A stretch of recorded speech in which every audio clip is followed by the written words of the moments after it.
And it. I love y'all. I love y'all. I love y'all. Bo, let that be the last crew that comes down that center aisle. God bless you. We're going to invite Dr. Lakeisha Cook to come up at this time and to move us through our program. Dr. Cook.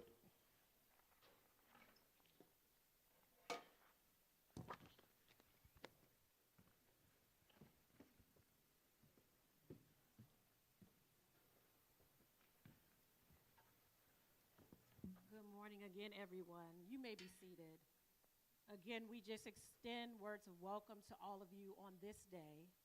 As I woke up this morning and I saw the sun shining really brightly outside, I found it to be confirmation that we're coming to celebrate a life that was full of light. Anyone who knew Sincere Born Allah knows that any space that he entered into, he made a major impact. And so as we come together on this day, we want this day to reflect his life that was well lived and all the people that he impacted. So I'm going to ask you one more time. Let's put our hands together in gratitude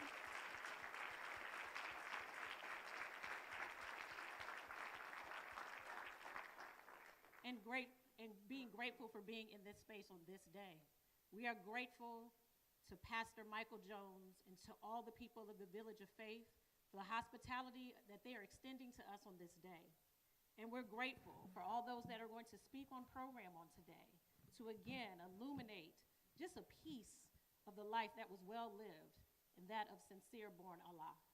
And so as we're getting ready to move forward in this service, we're going to have Anthony Gomez, who is going to be bringing messages from behind the wall, followed by an Old Testament reading of Scripture, Psalm 23, by Aretta Williams, followed by special remarks in this order: Charles Meyer from Reform Alliance, Chelsea Higgins Wise from Marijuana Justice, and Sean Winetta, his friend from Cavalier Consulting.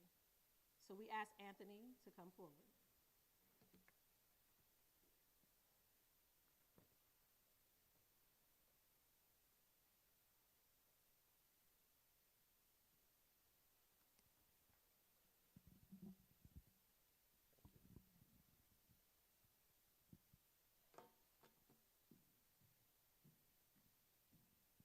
Before I read these messages from prisoners who wanted to share their words here today, I just wanted to share a brief memory of Sincere.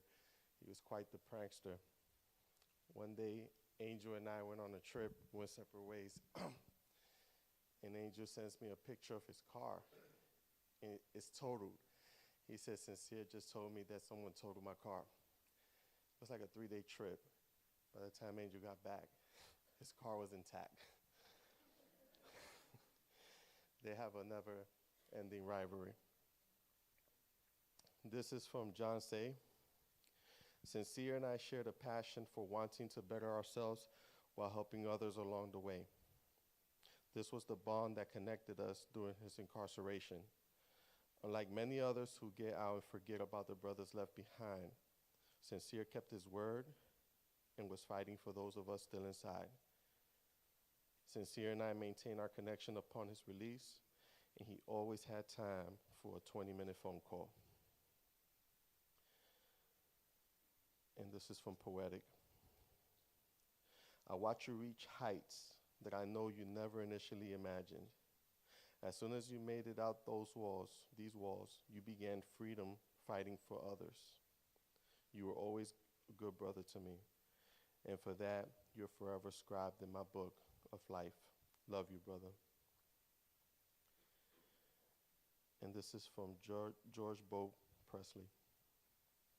Sincere, it was a great pleasure to know you and be able to call you friend, as well as to learn from you about helping others. You made a difference, brother, and this world lost a treasure. May you rest in peace, and may your soul soar. Peace and love, my friend. And I know I came a little late, and y'all see me post that portrait right there. That portrait was made by a individual behind bars serving a life sentence. We call him Twin. His name is Marcus Duenas. Yesterday, I visited Buckingham Correctional Center, and I spoke to an audience of about 200 prisoners. every one of them expressed their sincere condolences.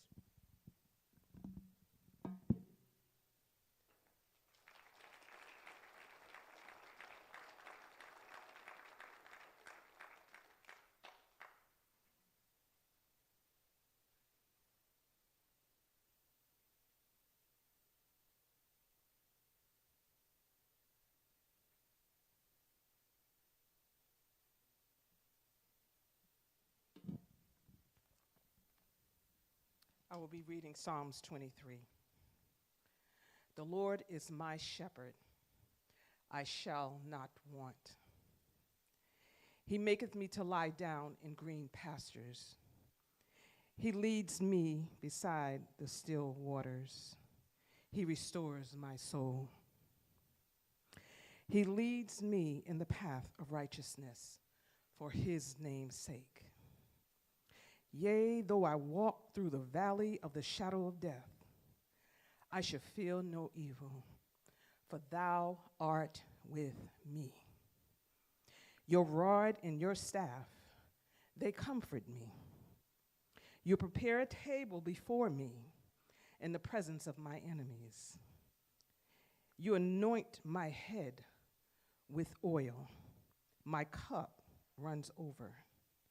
Surely goodness and mercy shall follow me all the days of my life, and I shall dwell in the tents of the Lord forever.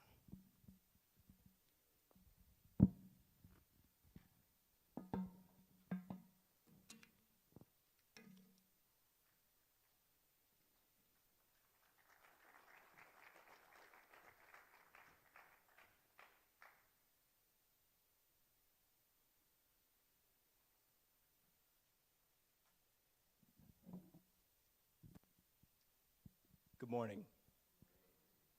I'm Chuck Mayer, Sincere's friend and colleague.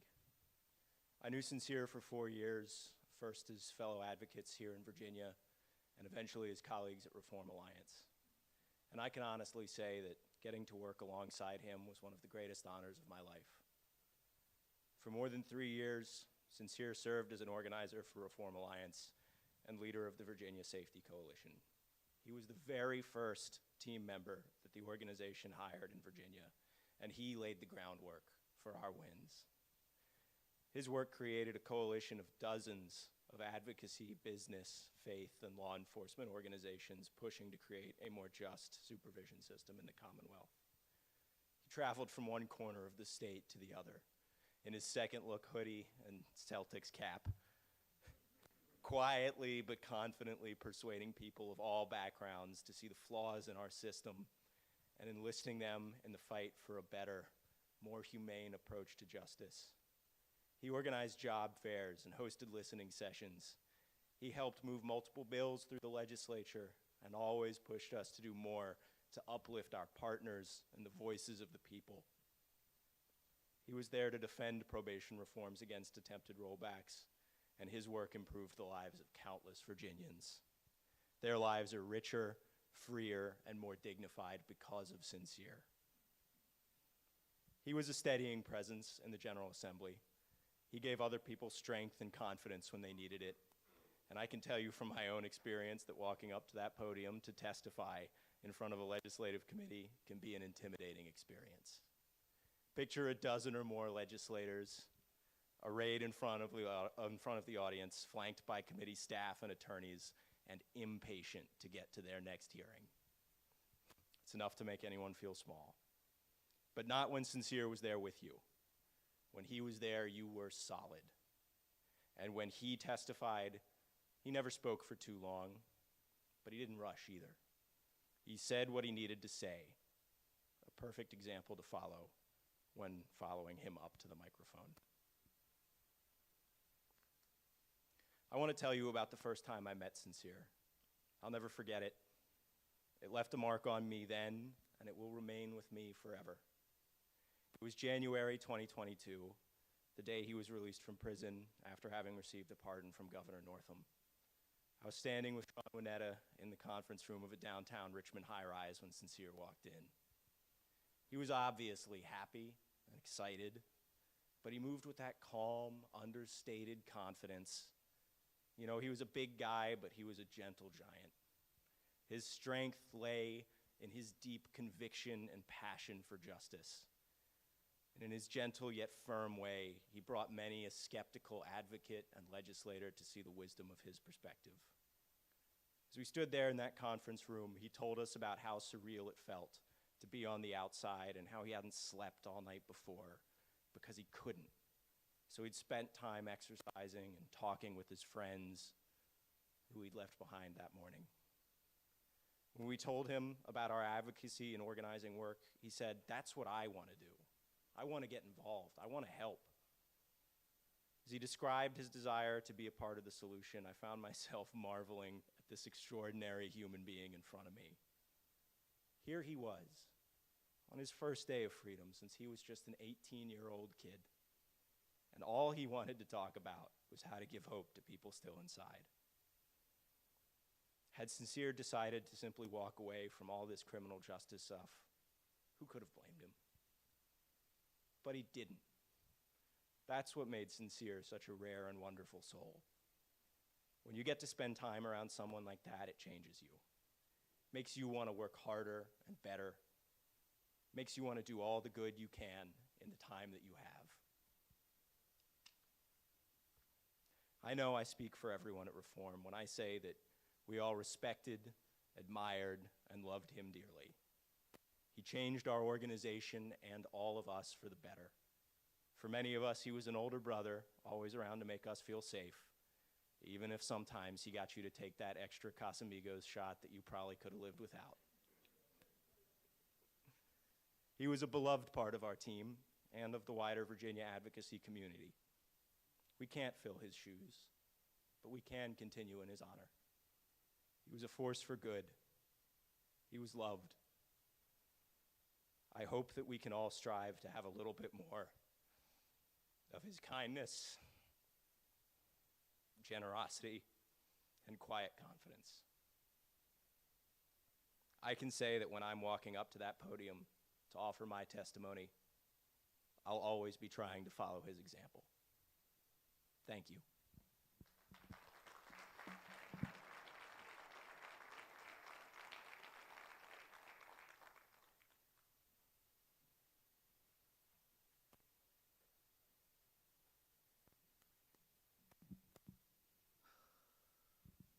Peace, family.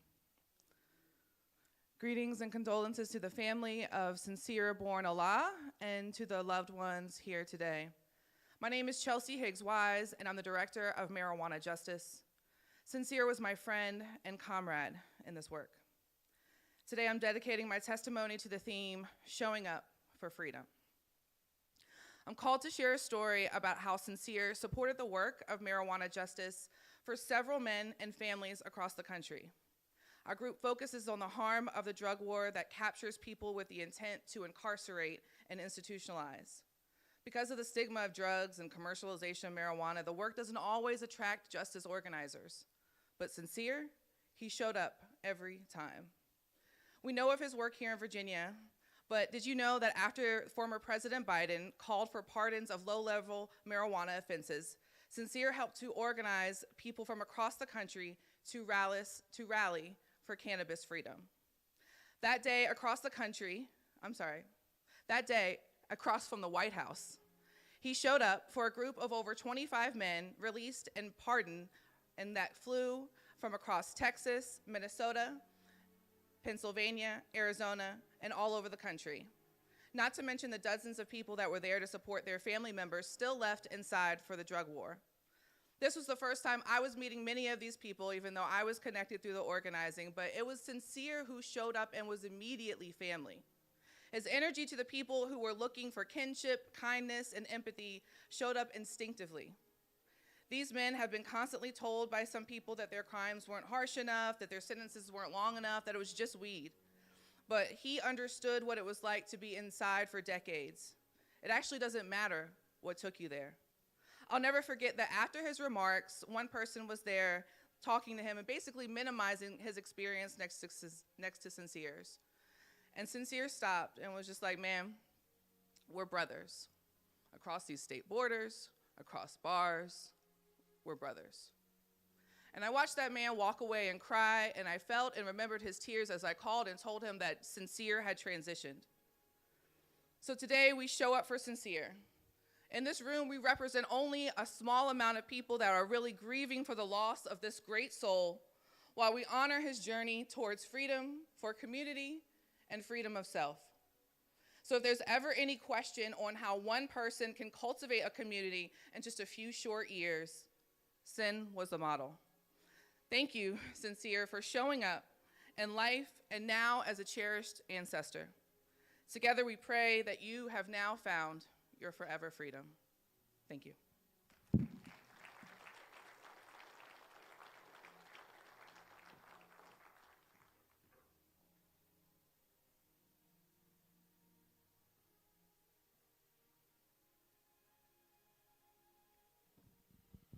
Good morning. I always hate to have to follow Chelsea on a mic. My name is Sean Winetta. I'm with Keller Consulting, but Sincere was my friend. Over the past 2 weeks, I'll be honest, I've wrestled with confusion and anger. Anger that Sincere was carrying so much. Anger that we didn't see all of it. Anger that someone who gave so much of himself could still feel so alone at that moment. And grief is not neat. It doesn't move in a straight line. But slowly over these days, something shifted in me. And now I've tried to come to a place of joy. Joy for him, because whatever burdens he was carrying are no longer heavy. Joy that he's no longer fighting a battle that none of us could see. And joy for us. Because every single person in this room got to know him. Every one of our lives were touched by him. Think about that. In just 4 years and 1 month, that's all the time he had home. He lived an abundant, impactful, fully lived life. He packed more love, more purpose, more friendship, more advocacy into those 4 years than most of us do into a lifetime. And if you knew him during that time, you know there's one thing you absolutely remember. He seemed to wear that Reform Alliance t-shirt every single day. Every single day. A few of us have been also pardoned by Governor Northam, myself included. We had a group chat, and we teased him pretty relentlessly about those shirts because they always looked just a little too small. We tell him, Sincere, there's no way that's your size. That has to be an extra small or a medium. We joked that he must be wearing those tiny shirts just to make himself look bigger than he really was. And he'd just smile, that quiet, patient smile, and let us laugh at him. Standing here today looking out at this room, though, we can see something clearly now. Sincere didn't need a shirt to make himself look big. So look around. Look around. Look at how many lives he touched. Look at how many people he showed up for. Look at how many hearts he changed simply by being present, by being kind, by believing in redemption. Delegate Shin, I think, captured it perfectly on the House floor last week. She said, Sincere represented the wonderful possibility of redemption and the beauty of human resilience. Because Sincere didn't just survive hardship, he transformed it. He took pain and turned it into compassion. He took lost years and turned them into purpose. And he took suffering and built a life devoted to helping others back up. Today, one of the hardest parts of this loss is knowing how much we wish we could have seen, that he could have seen himself the way that we see him now. We wish he could see this room. We wish he could see how many lives he touched. We wish he could see how deeply he mattered, not just for what he did, but for who he was. How big his heart was, how big his impact was, how big his life truly was. But maybe in a way we can't fully understand, he finally can. And maybe now he can rest easy from the weight he carried for so long.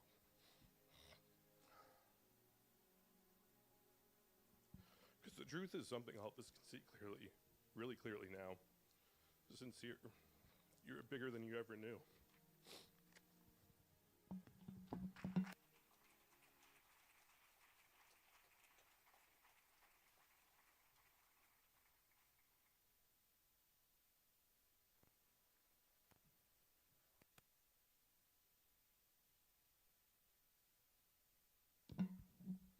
We now ask for you to draw your attention to the screen for a video presentation, followed by a New Testament reading by Deja Fox, and then we'll have special remarks by Kelly Tomlinson, Valerie Slater, and Vincent Martin. For those who are sharing special remarks, we ask that you try to limit yourself to 2 minutes, just out of respect for the family.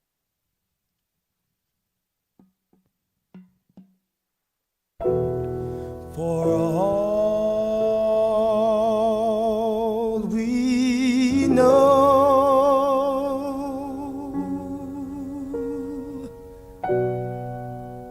we may never meet again.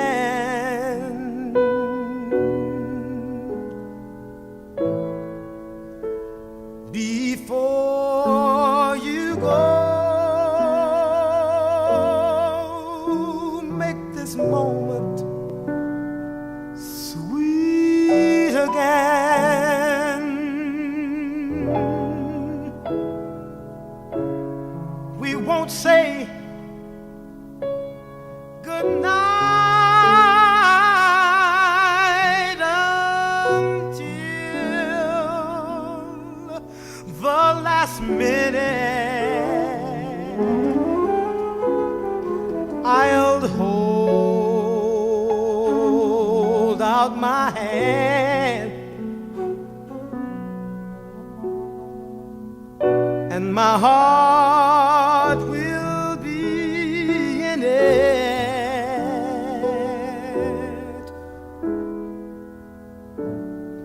For all we know,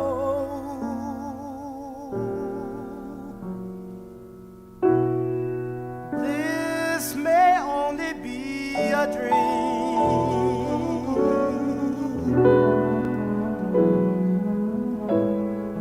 We come and we go like the ripples of a stream. So love me. Love me tonight.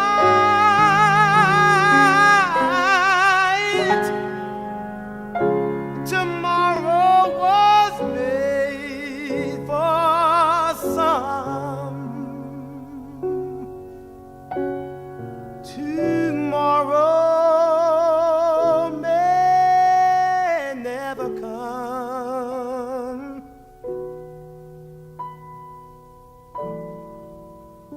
For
I feel lucky to have gotten to know many of the friends and advocates gathered here today.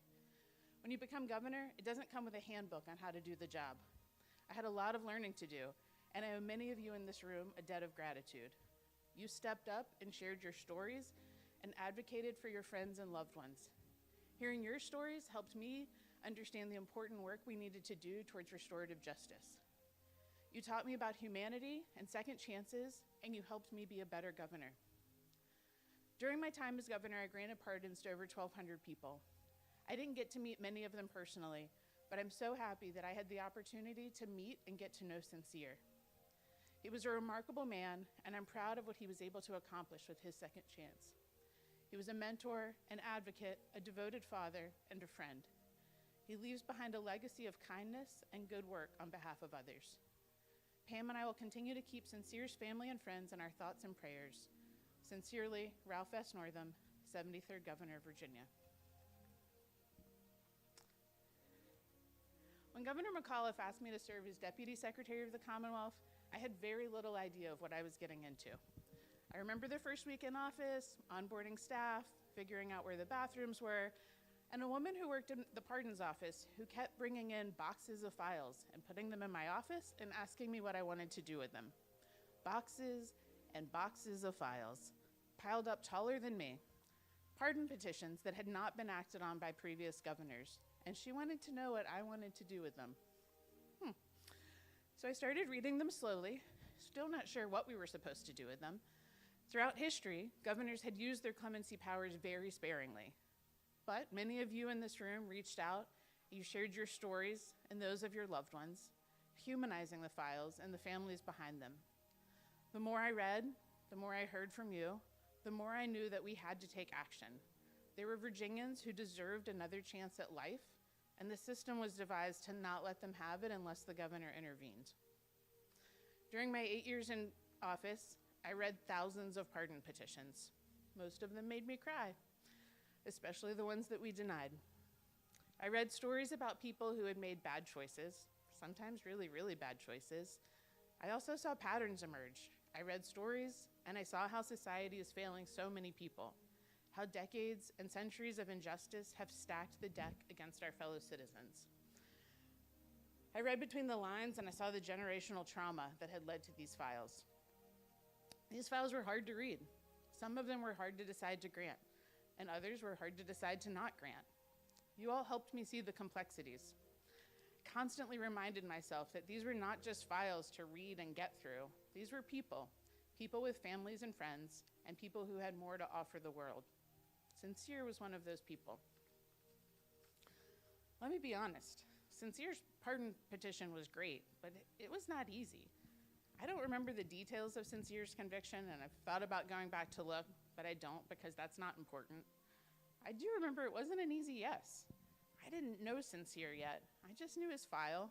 It sat on my desk for a while, and I'd pick it up and I'd put it back down, weighing what recommendation to make to the governor. Knowing Sincere and looking back, it seems silly that it was a hard decision. Sincere epitomized the best of people and second chances. I feel so fortunate I got a chance to know the guy behind the file, and I'm grateful.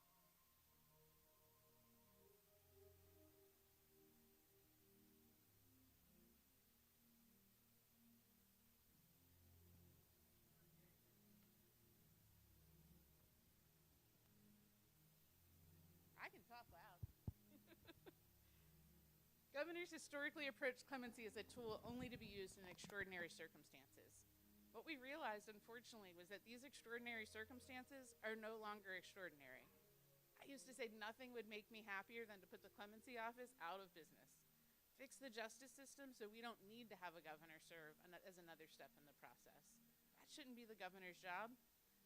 Sincere worked tirelessly on fixing the system and making it more fair and just for everyone. A few years ago, my family moved from Richmond to Alexandria. We hired property angels to help us. We had to hire somebody anyway, and it was great to hire friends. We never could have done it without Sincere and Angel. It was a hard move. We had a lot of ridiculously heavy things. Our driveway is a very steep hill. Our house has lots of stairs. It was July in Virginia, And did I mention the concrete ping pong table and the chess table? Ridiculous. At the end of the day, Angel said, "Kelly, I used to think I owed you. We're even after this." Friend, you never owed me. If you did, it was more than repaid through your friendship and kindness and the good work that you've put back into the world. The world doesn't make it easy to come home from prison and be successful. Watching you and Sincere not only overcome obstacles and get on solid footing, but to step up and serve your community in so many ways, big and small, is a blessing. Sincere's memory is a blessing. Sincere only had a few years of freedom, but he really made the most of it. I know he'll continue to live in our hearts and our minds, encouraging us to continue his efforts to reform the system and making sure that others get the opportunity for a second chance and the chance to make the most of it.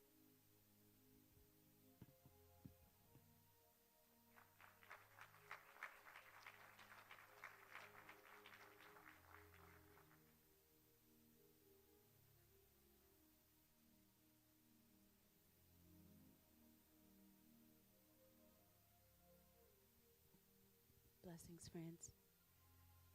Today I stand before you not only as the Executive Director of Rise for Youth, but as a grieving friend of an extraordinary man. Yes, Sincere Born Allah was an advisory council member at Rise, but he was so much more. He was family to our movement. He was my brother in the work. He was someone who didn't just believe in our mission to ensure that youth thrive. He lived it. There was ever a person who embodied what redemption looks like, it was Sincere. He believed deeply that our young people deserved second chances, third chances, fourth chances, but not just chances, but real support to come back from their darkest moments, real accountability for their action, real love unconditionally. Sometimes that love looked like encouragement, and sometimes it was tough. But it was always rooted in the belief that our youth could rise. Sincere didn't just talk about showing up, he always did. I remember sitting in an advisory county council meeting, and I shared a need, but before I could even fully articulate it, he had already picked up his phone, made a call, and like that, he connected us to a resource to meet the need. That was him. He was action-oriented, solutions-driven. He was all in. He poured into young people in our Youth Development Academy. He mentored with consistency and honesty and with heart. One of the young men that he mentored, he found himself in the deep end of trouble, and he ended up incarcerated for years. But Sincere didn't give up on him. He continued to mentor him even while that young man was sitting in a jail and then in a prison cell. Just a few weeks ago, that young man came home. Sincere's labor of love, it's still bearing fruit. Some of my deepest conversations with Sincere were about making sure young people felt supported enough to make future building choices. He wanted youth to feel seen, heard, held accountable, and protected. See, if you knew Sincere, you know what it means to be fully seen and heard. Because while Sincere so selflessly poured into others, I'm heartbroken because the challenge was breaking through to pour back into him. He gave and he gave and he gave, but he didn't always allow himself to receive. My last conversation with Sincere was over text. He was apologizing for being out of contact and shared that he was recovering from the norovirus. I asked him what I could do for him because he was asking what he could do to catch up. But when I asked how I could support him, our text thread went silent. And then a week and a half later, he texted to say he was back in action. Sincere was always there for others, but not so easily accepting of care for himself. But beyond the advocate, beyond the mentor, Sincere was pure joy. He was a fierce spades player, even if we didn't agree on the rules, and we very seldom agreed on the rules. He was also a smack talker. In an escape room, he was a strategist. At Swader's Sports Park, he was a contender. If you were on his team, he cheered you on to victory, and if you were on the opposing team, he would politely tell you that you were going down. Whether in an advisory council meeting at the General Assembly, inside a youth detention center, at the Youth Development Academy, at a gala, or in the middle of a competitive game of spades, Sincere was all in. Fully present, fully engaged, fully himself. To the entire person that Sincere is and was, the gentle soul, the fierce advocate, the youth mentor, the exceptional spades player, the incredible, faithful friend. I love you, my friend, and I miss you. Your love and care for RISE, for our work, and for the positive development of our youth will forever be cherished. Our staff, our youth, other advisory council members, we honor you today, sir. Not just for what you gave, but for the extraordinary human being that you are. You are a light in this world, and your light continues to shine just from a different vantage point, because now you've joined that great cloud of witnesses. Well done, Sincere. And now take your rest. Rest in power, my friend. Rest in power, mighty warrior. Rest in power, faithful one. Sincere born Allah, rest on.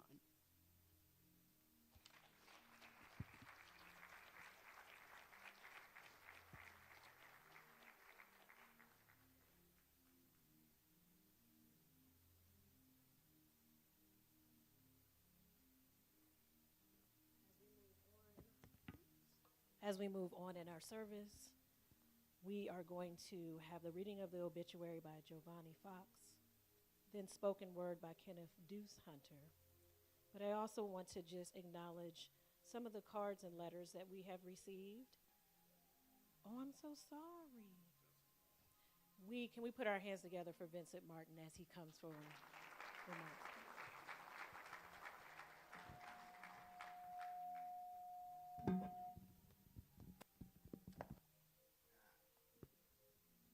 In the name of Allah, the beneficent and merciful, I'd like to greet you all with a universal greeting of peace.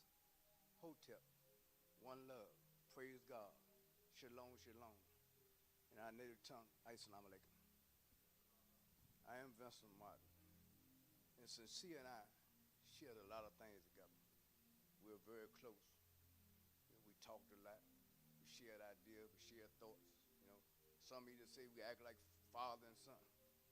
Even when we was in prison together, everywhere I went, he'd come behind me. I said, man, why you keep following me? But today we come together to celebrate his life, not his death. For his life came first. And God is a life giver. He gives life and he causes death. We should not be here in sadness. We should be here to pay respect to life itself. For his death is a constant companion to life, that we should never be careless with life itself. Funerals are not for the dead, but for the living, knowing that we will one day die ourselves. Life shows us the greatest significance of death, that those who are left behind may not be sad. We who were with Sincere during his last days know of his pain and the troubled soul that brought laughter, and who has now found relief. We should never forget the bridge that brought us together as we hold on to God. In it, that we will never disrespect the bridge of life. Thank God for our brother. Thank God for our brother who taught you, even though he may not be here today. He would be pleased to see his family together. He would be pleased to see that this family is here and know that he loves you. His friends are here to mourn our loss, but be joyful for his love, even if we have not yet even evolved. God used him to call us all together that we may cleanse our hearts of the residue of bad feelings between one another and embrace one another as servants of God. We need one another to help each other. That's the way Sincere was by us, and the way we should be to one another. I thank God for the life of my brother, those or anybody here that didn't get a piece of candy when you came in, would you please hold your hand up in the air? And I ask the brothers who have the candy to make sure they get a piece while I continue on. Would you hold your hand in the air and keep it in so people can see who you are? And brother, you can get some help if you need. I thank God for Sincere.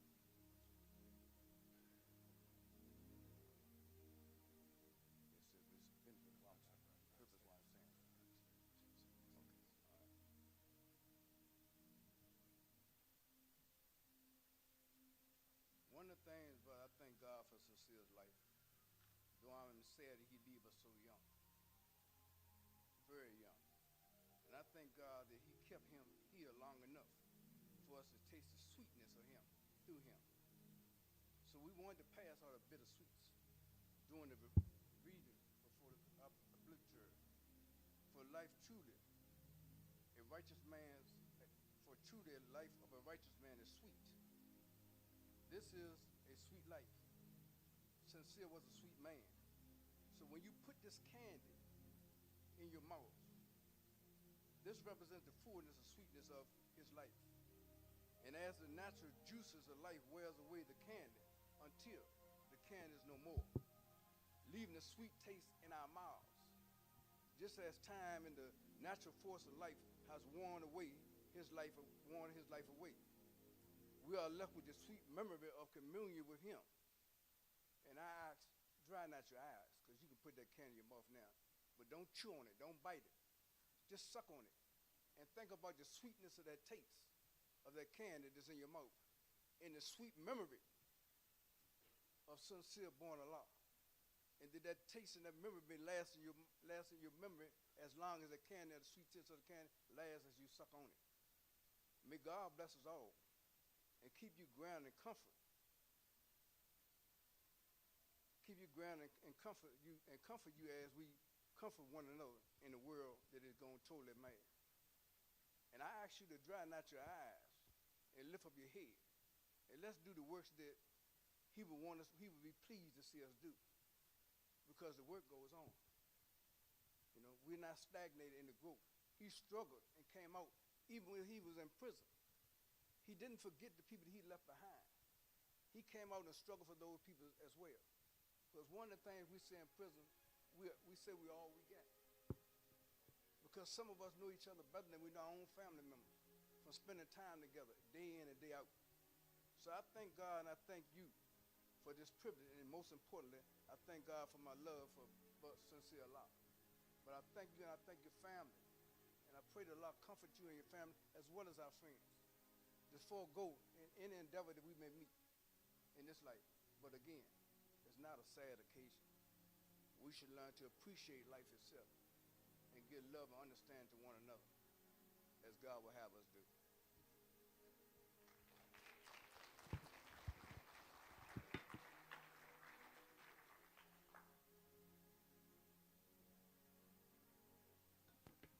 Thank you to all those who gave remarks. We are now going to move to the reading of the obituary by Giovanni Fox, then have spoken word by Kenneth Deuce Hunter. Those who are preparing to come, we just encourage you to make sure you hold the mic close to your mouth so that all those, even in the back, are able to hear from you.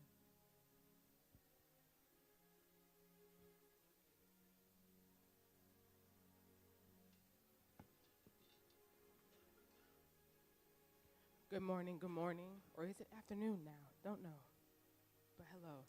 I'm Giovanni Fox. I'm the cousin. Sincere was he was the first and I was the second. So we reached the tag team as the oldest kids. And Brother Vincent, I'm gonna get back to my sweet piece of candy, but I came after you, so I had to take it out of my mouth and put it at my seat, but I'm gonna come back to it, I promise.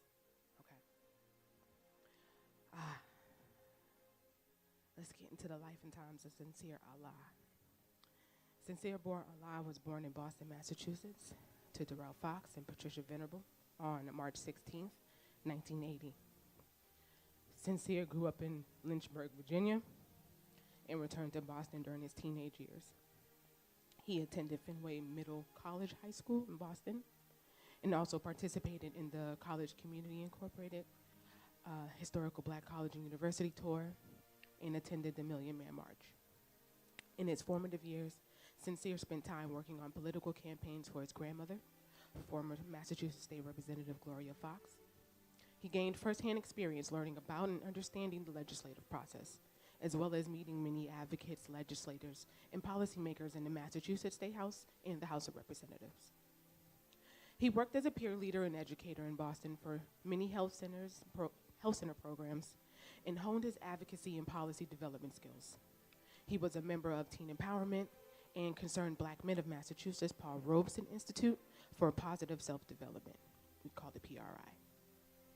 Through these programs, he received specialized training and education as he educated youth and adults on subjects like sexually transmitted diseases, violence prevention, and substance use disorders. He was able to connect with many and make a positive impact on the lives of those in his community. At the age of 18, Sincere entered the Virginia Department of Corrections, where he would go on to serve 24 years. Throughout his incarceration, he was active in the correctional community. He earned his GED and participated in several programs. He joined the Shared Allied Management community as a therapeutic aide and mentor. Through the SAM program, Sincere earned certifications in mental health and tolerance, DBT mindfulness, and interpersonal effectiveness skills. He also created his own program entitled Personal Growth, a 12-week therapeutic program that taught goal setting, leadership building, and action planning. In 2020, while still incarcerated, along with 2 other men, he became the inspiration behind Second Look legislation. He helped co-author the bill and went on to become one of its biggest advocates. In 2022, Sincere was granted a conditional pardon by former Governor Ralph Northam and released on January 14th, 2022. 2 days after his release, he was welcomed on the Senate floor during the 2022 General Assembly. From this day forward, he hit the ground running in advocacy and criminal justice reform. He joined the Reform Alliance in 2023 as a Virginia State Coordinator. In this role, he helped pass major probation reform legislation with bipartisan support. He was a dedicated community advocate who participated in many initiatives in many different capacities. Sincere organized support for the Federal Safer Supervision Act, testified for many legislative reform efforts, and was a member of the strategic planning team for the Virginia Consensus of Higher Education in Prison, just to name a few. He was a fixture at community events, often participating as a speaker, a guest, a volunteer. Having grown up as a troubled youth, he had an affinity for young people. He was on the advisory council for the Rise for Youth Coalition and served as a mentor with the Creating a Safe Environment. Sincere understood the purpose of reaching back, where he often found time to do outreach in prisons, detention centers, and schools. He fought to reestablish voting rights for returning citizens, including his own, in 2023. He received numerous awards and accolades, and this is just a small testament to the enormous amount of work, enormous amount of his advocacy legacy. In 2024, Sincere launched Sankofa Academy Consulting, LLC, an idea he dreamt of while incarcerated. Sankofa is an agency established to assist individuals impacted by the justice system through advocacy, policy, education, as well as personal and interpersonal development, mentorship, and community engagement. Sincere, steadfast work ethic reverberated throughout the community and in the relationships he cultivated, from politicians to colleagues to friends to even strangers. We've heard this a lot. He was a shining light. He was genuine, kind, and aptly named Sincere. While he loved his community and his work, his greatest joy was fatherhood and spending time with his daughter. Sincere is survived by his daughter Serenity, his godson Sorrel, his parents Patricia Danny Reeves, Darrell Lisa Renee Fox, stepmother Robin Booker, siblings Anthony, Dallas and Angela, Andrea, Deja, Shay, Carly, family members Uncle Joe, Yvette, cousins, Giovanni, Joseph, BJ, and he leaves behind his longtime best friends, Juanita, Tony, Angel, and a host of loving family, extended family, and friends. Thank you all.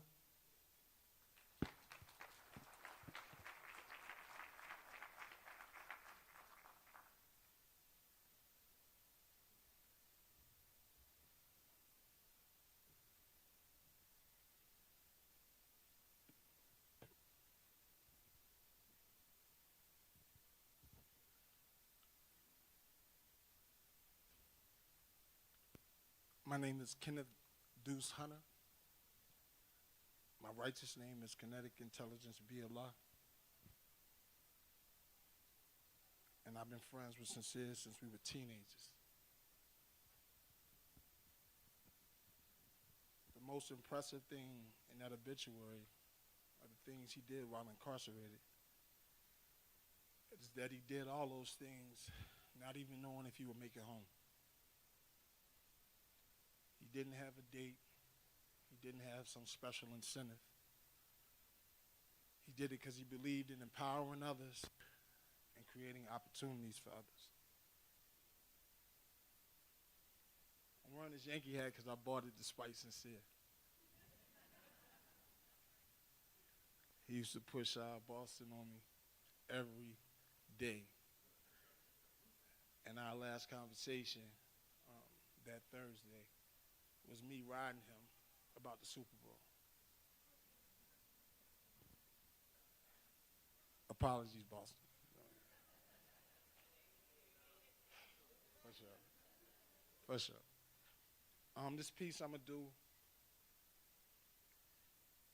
when I posted this piece and Sincere saw it, he called me ASAP and spent 10 minutes telling me how hard it was and how he appreciated it. So I figured that should be the one I do here.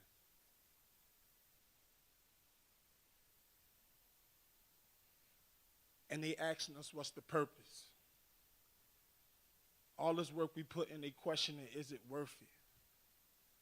But they don't see the horrors that's hidden behind the surface. The futures is uncertain. The mothers that I see hurting. I seen this issue in person. I lived it for 22. But y'all don't have a clue what the system could really do if the rumors is really true till the system is killing you and you calling me for solutions. The problem was really you. What you expecting Kenny to do? I tried to give you the proof. I collected all of this wisdom, then tried to give it to you. But you won't get the message till prison you when you sit across from your daughter and visits in prison blues. Just know that I'm living proof for the spirit that lives in you. Battles that I've been through with places that I've been to. And I'm back with understanding of what we're going to have to do and the path we're going to have to choose to get back what we had to lose. They say you think you're Jesus, but Jesus said we are gods. If I say it, then we at odds, so I guess it these are a fraud. Teaching you so hard because you caught up in the facade. And 85% are enslaved to what they've been taught. See, I can give you bars about work I moved on a yard and work I got from the God, the things that prove that I'm hard. But I would rather tell you about getting closer to God and how you can do the same if you break illusions apart. Am I out of line? You decide before we out of time. Waiting on somebody to save you like you without a mind. The fact that we trust the Creator brings the thought to mind. Faith without works is the definition of asinine. That's why I'm always going after mine. I ain't got to axe the grind. The sun don't got to axe to shine. They locking bodies up, but the goal is to attack the mind. The system doesn't lack design. You see it, you just acting blind. You let the devil put a knife through you. They control your life like they the ones that gave their life to you. Don't let all that hype fool you. Devil, I see right through you. Trick knowledge of the oppressor. Self-educated, kick knowledge to the professors. Never seen a brother this silent under this pressure. I always been official since I was giving out testers. I always been a hustler. The proof is in my progression, and the lies that they telling, the proof is in my complexion. So when they asking questions, I take them back to our lessons, because I'm going to do my duty till I go back to the essence. I'm a civilized. The savage and the uncivilized. I'm going to show you why they trying to minimize your enterprise. And I'm going to tell you now, this is the spot that you're going to hit rewind to make sure that you get the signs are intertwined in every line. Peace.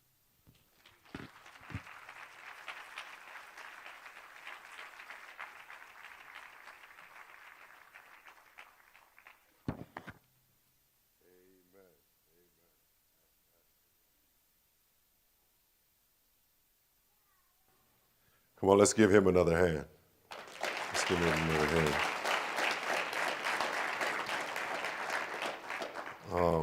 We want to thank everyone for being here. We have so many expressions. Family, we received letters. I believe one was from Mayor Danny Abula, another one from Delegate Ray Cousins, just expressing their solidarity in this moment. I would be remiss if I didn't bring up two folk. Delegate Cousins, Ray Cousins, was my suite mate when she put in Second Look. And she got the business. I mean, it was so bad, I thought I was gonna have to come down out of my office and come get her, the way folk treated her. And Ray and I had an opportunity to talk about why Second Look was important to her, and we were at odds on pieces of it. I won't stand here and act as if, you know, we were trying to fully understand each other's positions.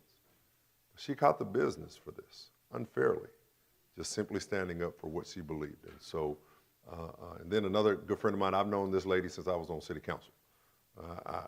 We brought each other along across the aisles, but I'm gonna ask these two come up, Sheba and Ray, y'all come on up. Y'all got 2 minutes. And so just keep time to that. But again, I would be remiss if I didn't do that, have them come together and to share at this time. So y'all put your hands together and let's welcome them up.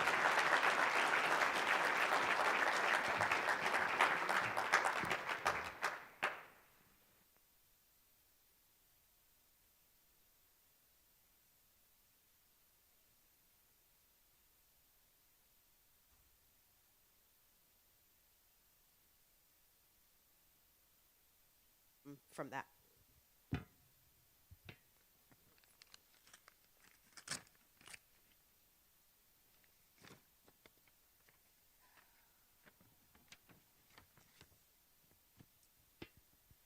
To the family and friends of Sincere Born Allah, words cannot express how deeply saddened I am by Sincere's passing.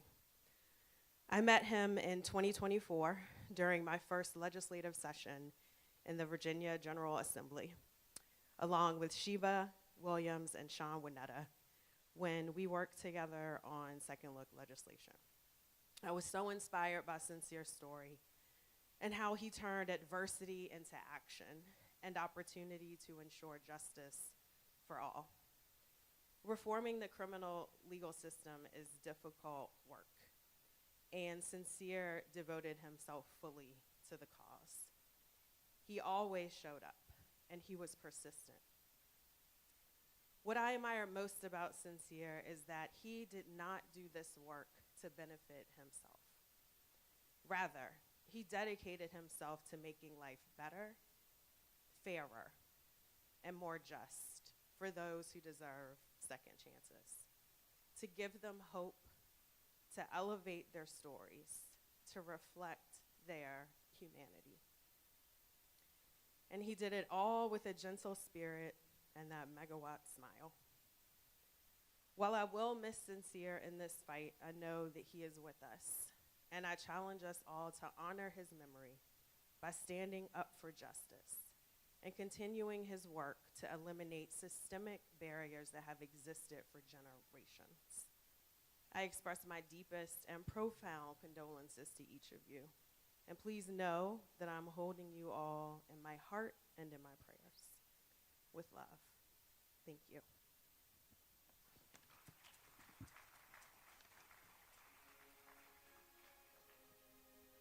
So Deuce and Boston family.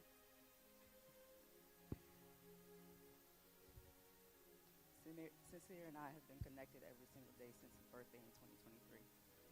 We spent 2 early o'clock mornings and late nights talking and strategizing, showing up for others and one another, traveling all over the country in the name of justice. He swore he was my honorary co-director, my co-facilitator in CASE and Transformative Futures, co-host at our first conference and awards in Sneaker Ball, where I was able to surprise him with an honor as Survivor for Justice last year.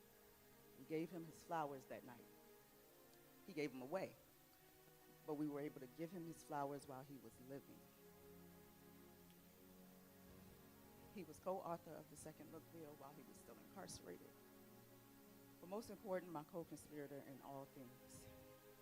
I call sometimes and he say, do I need to pull up? We were able to share the darkest moments together, with him sitting in silence with me for my mom's birthday after she passed, me holding space when his beloved grandmother, Gloria Fox, passed, and sharing her favorite drink, the Rusty Nail, with Sambuca instead of Drambuie, in her honor. I was with him Thursday night, and even in his turmoil, he didn't show a sign that he was suffering. He sent videos and messages to his chosen family that night and the next day. I received 2, which was not unusual, but I knew this one was different. He did tell me to babysit Angel all the time, take care of the community, and one of his last messages was get second look to the finish line. I'm sorry, I won't be there to see it through.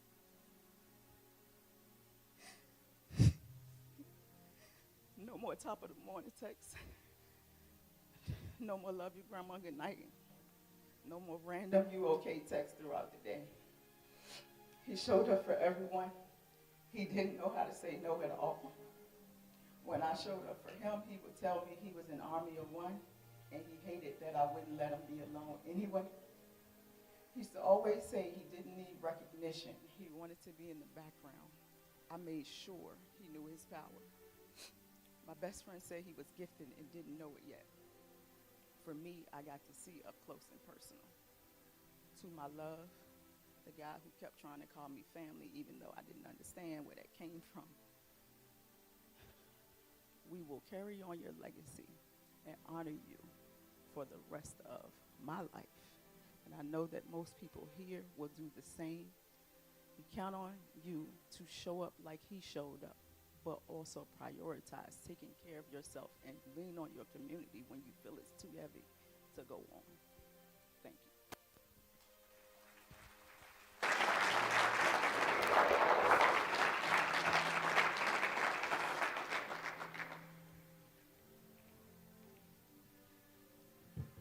We're now going to move to reflections from the family. And again, family, you're still under the same limit of 2 minutes. You do not have to be eternal to be effective. There still will be so much you want to say that needs to be said.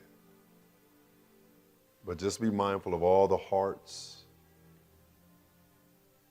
that are looking for healing in this moment. So what I am going to do is, in our custom, is ask all of the family that is down to speak. I'm going to ask that you would come up and line yourselves up behind me. Just come on up in line. Troy, Angel De Jesus, Brendan O'Toole, Darrell Fox, Robin Booker, Juanita Belton, and I'm going to have Senator Jennifer Boysko close us out before we come, but I would ask that they would come and stand behind. And I'm just going to trust the family that y'all will self-regulate, in this moment.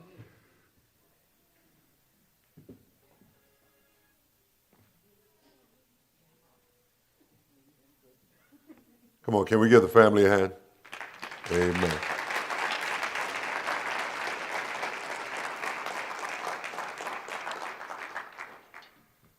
Troy. There you go, sir. There you go. Come on down this way. First, I want to thank Deuce for breaking the ice. I do want to apologize to the Boston relatives and family. I couldn't put that Patriot or Boston stuff on. Sincere was my cellie for years, and we would go back and forth about that, and the times they didn't win, I would joke him, and he would get in this smuck Boston stuff. Yo, son, I'm looking at the schedule. Could you tell me what's Virginia team name again? I absolutely can't find it, But that was my brother. We was each other's therapists, day in, day out, lockdown. And I would listen to his life story, the good, bad, and ugly. And he would listen to mine. And what I really want to say, I want to tell Sincere that I'm super proud of Sincere. When Poppy called me and told me what happened, I cussed Sincere out. That's the first thing I did. I was down on him. We was just sitting on my couch talking, you know. But then I started thinking about that pizza. Why is a pizza round, served in a square box, served in triangles? It just didn't make sense to me at the time. And that was the problem, because it wasn't about me. It was about Sincere at that moment feeling boxed in. And I thought about each one of us have an appointment that we can't reschedule. Whether you get there by Uber or what have you. It's an appointment that we can't reschedule. So I just want to let my brother know that I'm super proud of him. He did so much. And I want all the returning citizens to stand up, because I want the Boston family to see the extended family in Virginia.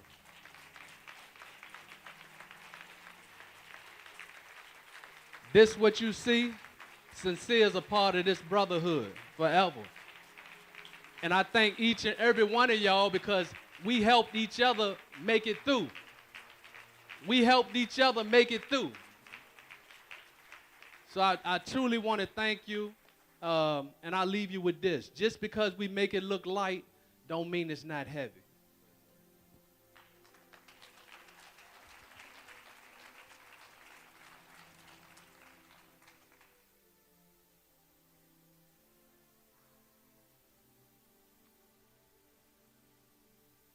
I'm not going to stand up here and say too much, because, honestly, I lived with him. I lived with him from the moment that I met him in prison to the 4 years and a month. We just had signed the lease for a 3-bedroom apartment. So it hurts. But I was taught through my organization to express yourself. Release that pain, let it out. And Sincere did that. Every time we had this little thing called Roper, he'll come. And we did an exercise dealing with the mask. Everybody knows. We're wearing one right now.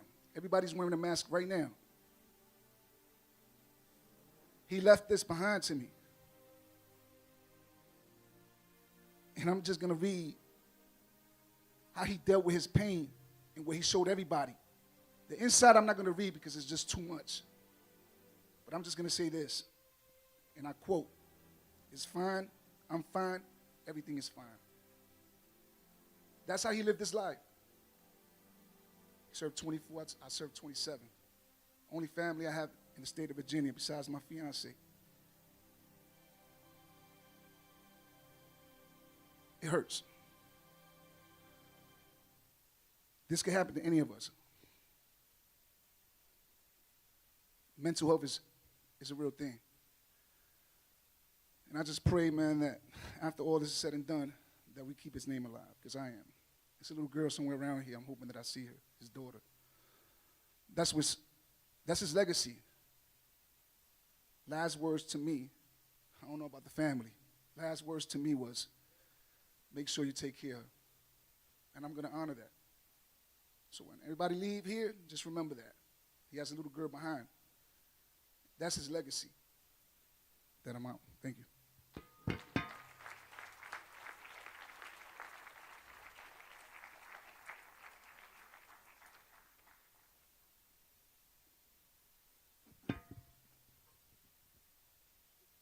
morning, everybody. I met Sincere 6 years ago. I'm a lawyer here in town, work at a large law firm downtown. And his family reached out to me and asked if I could help him try to obtain a pardon from Governor Northam. And at that time, he was 40 years old, spent his entire adult life incarcerated, been incarcerated since he was a teenager. We met on Zoom because it was the height of COVID. And I found out he was only 3 weeks older than I was. And I wanted to get to know this man. didn't care about whatever crimes he'd been accused of committing. And I say accused because when I investigated the file, there was a lot of doubt that he was guilty of what he had been convicted of. But that's for another day.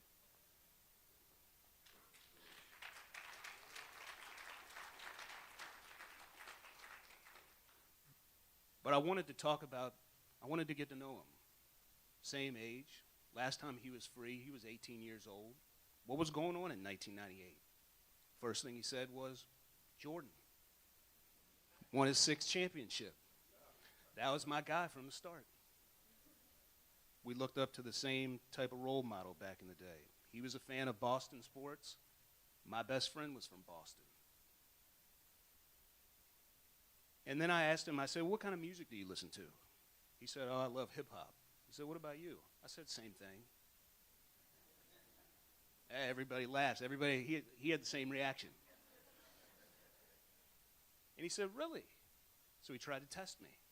He said, really? Who's your favorite artist? I said, Nas. He said, huh, well, you know, my favorite artist too. What's your favorite song, Brendan? He thought he was going to get me. And I apologized, Pastor, for the language. I said, life's a bitch. He said, really? What's your favorite verse in the song?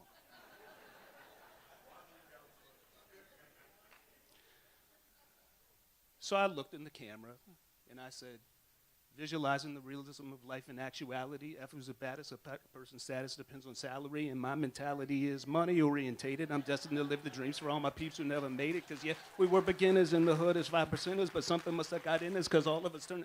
And he said, stop, whoa, whoa, whoa, whoa. He said, okay, I get it. We clicked immediately from that point forward. Sincere was my guy. He knew that I would do anything and everything for him to try to get him out of the situation that he was in. And in the span of about 20 minutes, we became best friends as if we'd known each other for those 40 years that we had both been alive. We had so much in common. And I want to tell you a little bit about his background, because his family's up here, and I'm honored to be considered a part of his family. It's one of the greatest honors of my entire life. But he had it rough. Child of teenage parents. He was alone a lot of the time, homeless, growing up for a significant portion of his life, witness to domestic abuse, lights off in the house sometimes, on his birthday, the only light in the room, the candle to a birthday cake. Didn't finish high school. The streets were his educator. Literally raised in the criminal justice system. And what do we know about the criminal justice system? It disproportionately affects people like Sincere. More likely to be arrested, more likely to be charged, more likely to get significant sentences compared to other types of folks. We know in this Commonwealth, black people account for 20% of the population, and yet we got 55% of folks, black folks in prison. So Sincere was battling against statistics, and his life was literally put at risk on a daily basis. And yet when I met this man, he was determined with all of his power to not be another statistic. Sincere is one of the most exceptional human beings I have ever met in my entire life. And let me tell you what this man accomplished. Earning his GED, later becoming a GED tutor, scoring in the 92nd percentile for language arts on his GED test, 73rd percentile for reading and writing, completed courses at Washington and Lee University, one of the best private universities in the country. And what grade did he get? 4.0. He could do anything. Numerous achievements, numerous accomplishments. Writing his pardon petition that I have here was easy. And all of this, I wrote about 10 pages. The rest of it is Sincere's accomplishments. He put in the hard work. He did the time. He remained optimistic. He built relationships with other people, like Brother Vincent, like Anthony Gomez, like my guy Angel, like so many other people here today who kept him on the right path. And he came out, he got housing, he got a car, he got a job, became a lobbyist, advocating for those who were just like he was. But he became a loving father to this beautiful girl, Serenity. And I remember him sending me pictures of her in video clips where she would say, Dada. Clips of her touching his face, and he's teaching her nose, mouth, ears, eyes. He was so excited to be a father.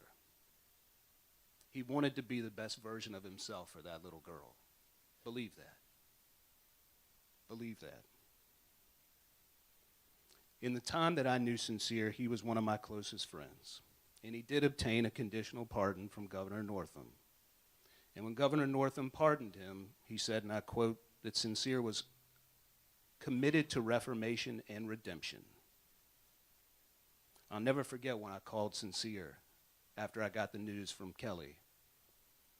The prison was closed that night. Didn't take any calls.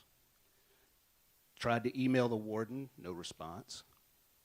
Finally got in touch with him the next day. He was being quarantined. He wasn't sick, but a lot of people at the prison were with COVID. I spoke to him, and I said, are you sitting down? He said, yeah, I'm sitting down. What's going on? He thought I was telling him that somebody in his family had passed away. That's what he was always worried about, that he wouldn't get out to say goodbye to the people that he loved and cared about. I said, the only thing I knew to say, you're coming home. Silence. And then tears.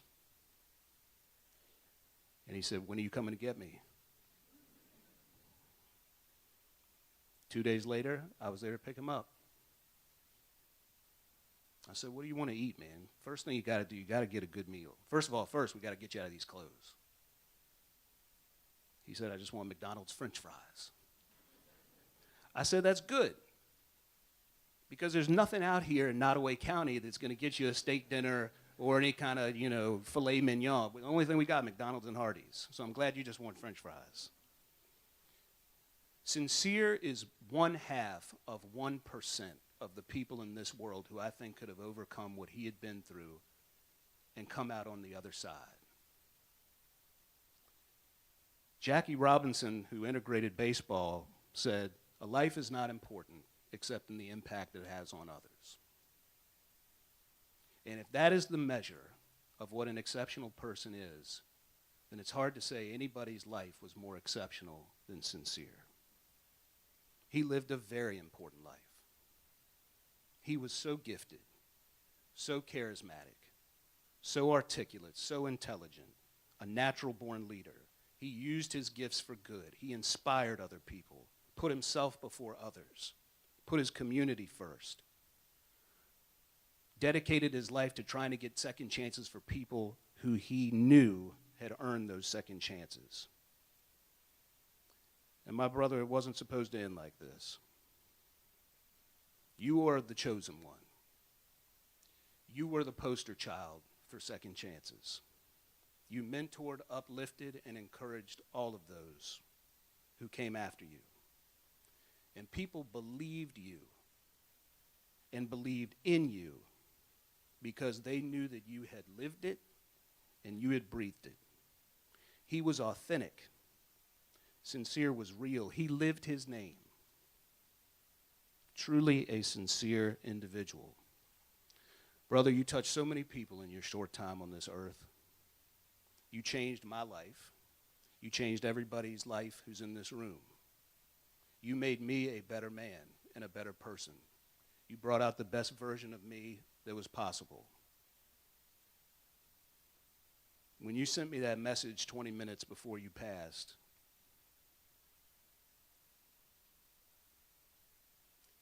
tried to get there. And I'm sorry that I wasn't able to make it in time. But Sincere, you need to know this, that you mattered, and you were enough, and you know that you will always be loved. I will miss you.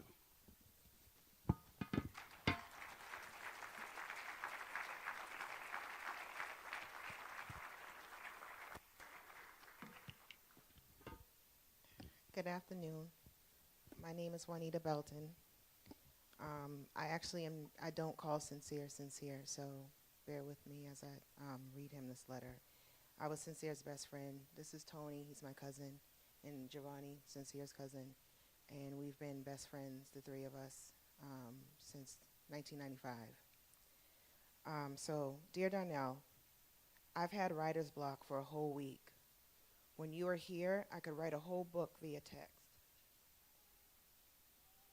But now that you're gone, I can't. I've been quiet. I waited for you to help me find the words, and so they came this morning. The idea of gone forever hasn't totally settled in when we've been traveling this world together in various capacities since 1995.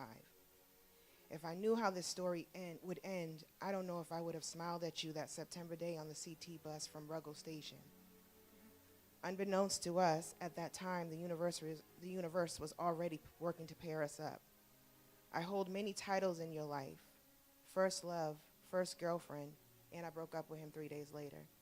But the best title has been as your best friend. Our relationship is like that of an anchor in waves.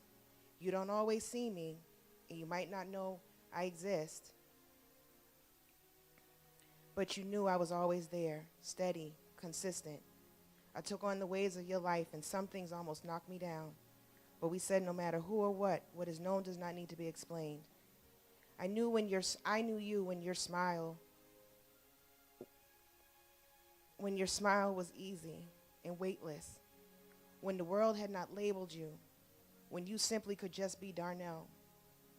We took on a justice system here in Virginia initially, just the two of us, but then you gave me the courage to speak on your behalf, change the hearts of strangers, and lay a foundation for you outside those walls. Not knowing any other advocates in this space and anything about Virginia, you said you trusted me.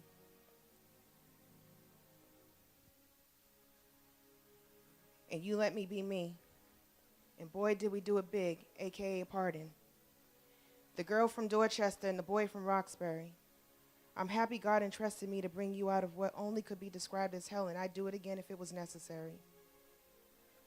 I was your Nita, and you were my Darnell, and not in the sense of possession, but in the sense that in life and death, I take care of you. Nita had you, and I do. When you came home, remember we used to count all the firsts we accomplished as a team. I look back, and I'm proud of being able to help you with many major life decisions that help you become independent, like first car, first apartment, and your first major job. I also smile at throwing your first birthday party at 42. My mom making your favorite foods, which was macaroni, cheese, and fried chicken, of her favorite. That was his girl. And being able to dance with you again. We used to dance in clubs when we were teenagers. He was in a dance group. He didn't get to make the stage, he got arrested.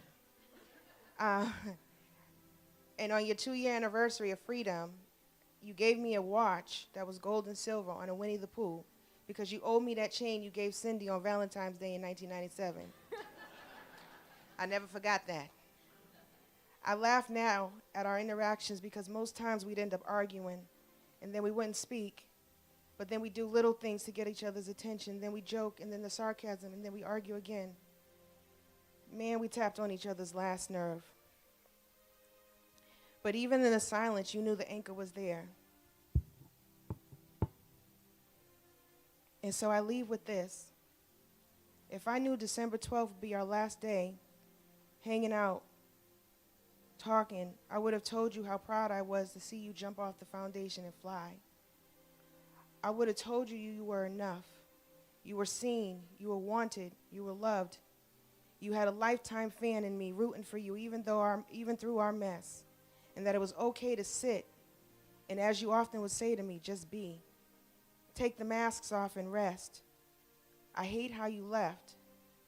However, knowing your struggles as a boy compounded by prison, then being thrust into this sometimes cruel environment and watching you, I pray that you found peace. I don't ask why. I instead have thanked God every day for the 31 years I was able to be your anchor. I'll leave you with the words you told me in '99. I had to go back and look it up because I got every letter he wrote when he was in prison from 1998. And you told me them again when you got out. From me to you, best friend, I love you. I will always adore you. I worship the rain that waters the grass you walk on, and I'll love you until the earth stops spinning. I bet y'all some of you all don't remember that. Urkel told Laura that in Family Matters. He didn't make that up himself. He stole it. Donnell, thank you for allowing me to help you and take this journey with you.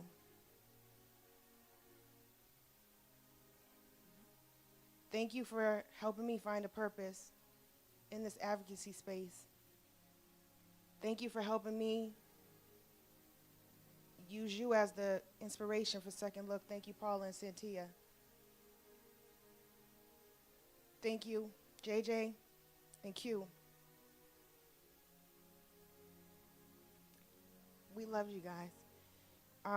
So remember your experiences with, I'm going to switch to Sincere now. Remember your experiences with Sincere and hold on to them. But remember, one day, Serenity is going to go online and read about her father. Let's make sure she knows how beautiful his soul was and how he did all he could to help change this world and this system. So when you uplift him in respect and love, because that's who he was. And I will love him from the day I die since the age of 15. And thank you all for knowing him and loving him too.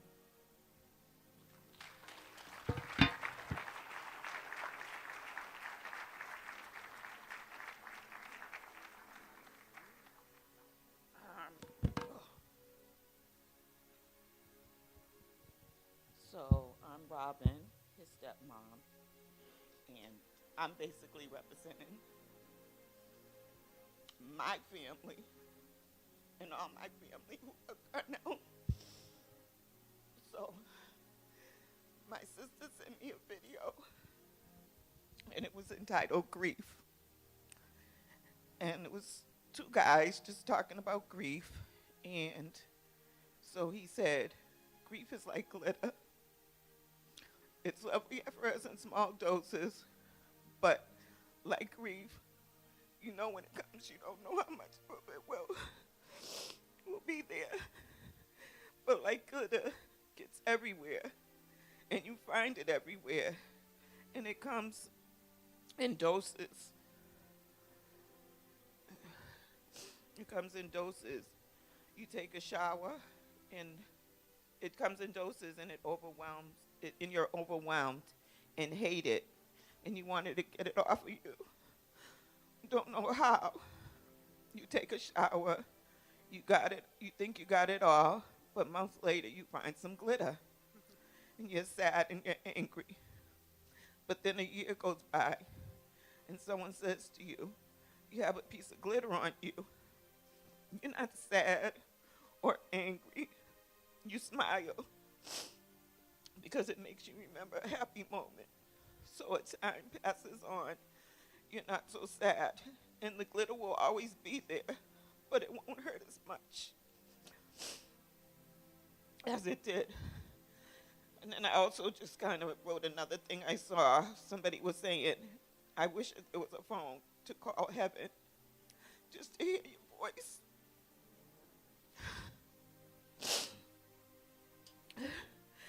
Just to hear your voice.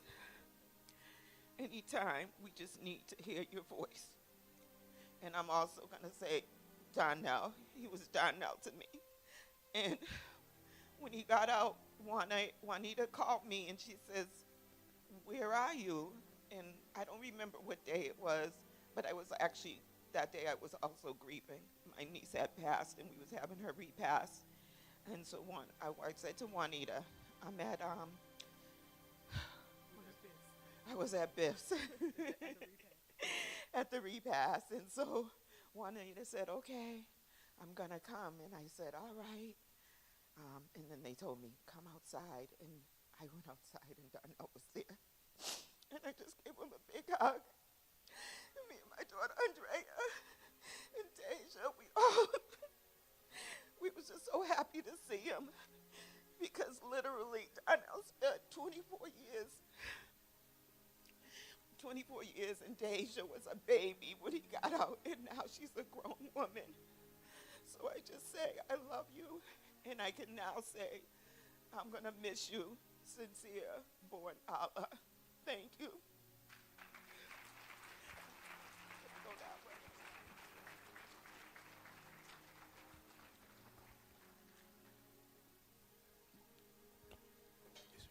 Forgive me as I take a sip out of my Boston Celtics water. And if you see someone with a New England Patriots jersey, a Boston Celtics jersey or hat, or even a New England Revolution jersey in your airport or in a hotel near you, it might be me, because now I live in Atlanta. My wife, Lisa Renee, and I live in Atlanta for 8 years, and my neighbors have an issue with me because everything is New England and Boston, just like Sincere. I am honored to stand before you all. I'm saddened to be here, but the love that has been expressed to the family, those of us in Atlanta, those of us in Massachusetts, Boston area, and those of us in New Hampshire, his youngest brother Dallas in New Hampshire. We thank you all for that. Sincere was a wonderful man, and I saw him, I was blessed, like some of the people in this room, to know him as the baby, the boy, the young man, Darnell Willis Venable. When I was 14, I learned he was coming. I was a freshman in Catholic high school. I did get a couple of jobs, and his mom was 19. I was an advanced 15-year-old. Yeah, okay, yeah, no. Y'all, yeah, okay, forget that. So she moved down south, got married, and I did not know the half of what was happening with him. I got a call when he was 9 years old, and she was like, talk to your father. I don't know who gets those calls. So I arranged for him to come up that summer. And it was a wonderful summer. I could see the brightness in his eyes. I knew he had the potential to do anything he wanted to do. I did not know of the trauma. Until he came home, I didn't know about some of the things that were happening in Lynchburg, Virginia. His biological mom is not here right now with us, but there was a lot of things happening, which he never told us. And that's the theme that you will hear, and I hope that we do not carry that theme forward, everybody in this room.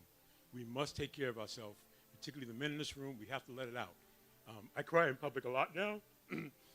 Because I'm sincere, but I didn't do that for years. I held it in. He was holding so much in, and I didn't know till it was too late. I could go on and say things. I wrote comments that were 10 minutes long. I left them there because I knew I didn't have the time, but I want to do something right now. For about 30 years, I've been a member of Concerned Black Men in Massachusetts, and we have something called the Paul Robeson Institute for Positive Self-Development. He was involved in that program. Everybody could see his promise and his spirit. He also spent a lot of time in the State House. So it's no surprise that he was able to come out and do the things he did, because he grew up knowing that legislators put their pants on and dresses on the same way others do. He knew they have families that have the same issues we have. And so he was able to approach them in a way that wasn't like a Mystique or the Congress people over here and we're over here. He knew that they were one and the same. And at that program, we had a pledge, and I'm going to ask people to say a pledge. It's not a written pledge. It's a pledge that we do in our Harambe circle every morning. And the program is based upon the Nguzo Saba, the 7 principles of Kwanzaa. And this pledge is something that we all tried to reach a lot of young men.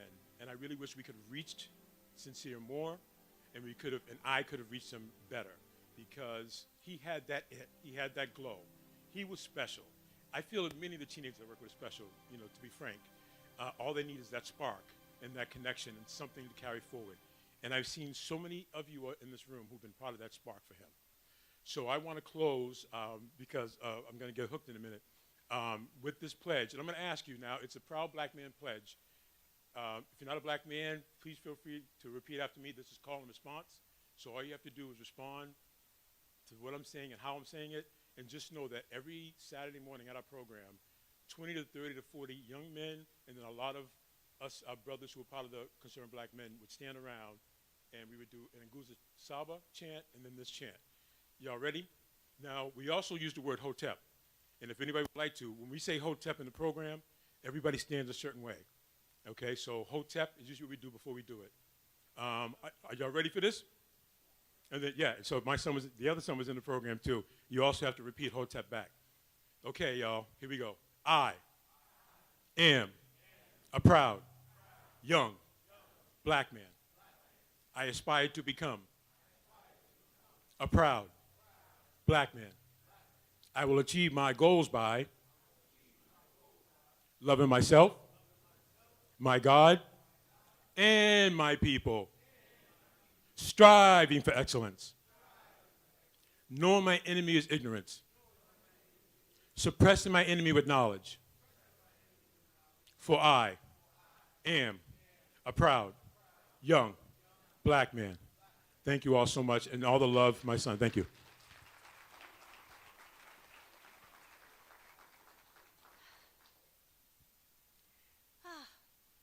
It's good to be with you all.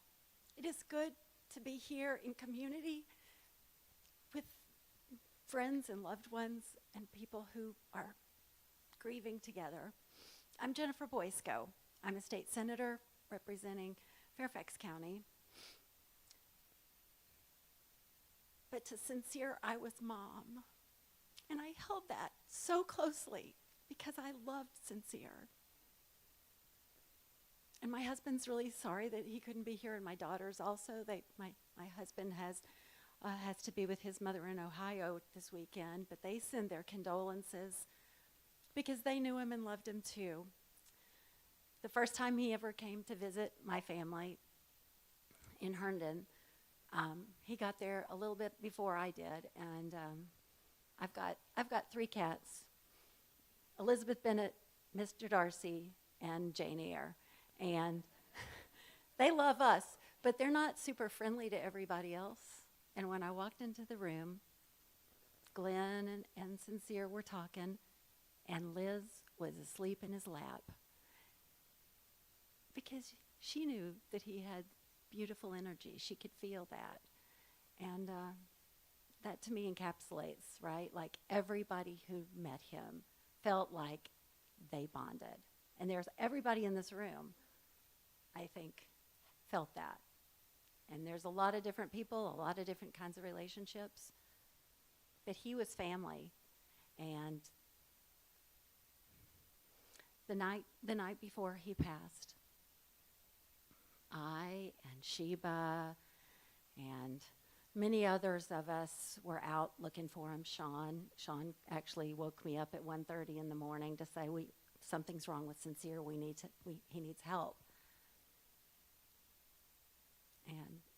And immediately, we all, like lots of us, I don't know how many of you all were texting him and trying to call him that night. There were a lot of us. The one thing that I know, because I think I probably sent about 50 or 100 messages to him telling him how much I loved him, how much he meant, that we could have done something to help him if he would just call us back and let us know where he was. We looked around for him. We couldn't find him. I know that he read all of those messages. I know that he did. I know that he heard us. I know that he felt the love. I know that he knew how much he mattered, even though he perhaps was feeling so much pain. He knew he wasn't alone, and I know that for a fact, because he responded to me right before the end. And so, at the end, a large group of us gathered together and stayed until he was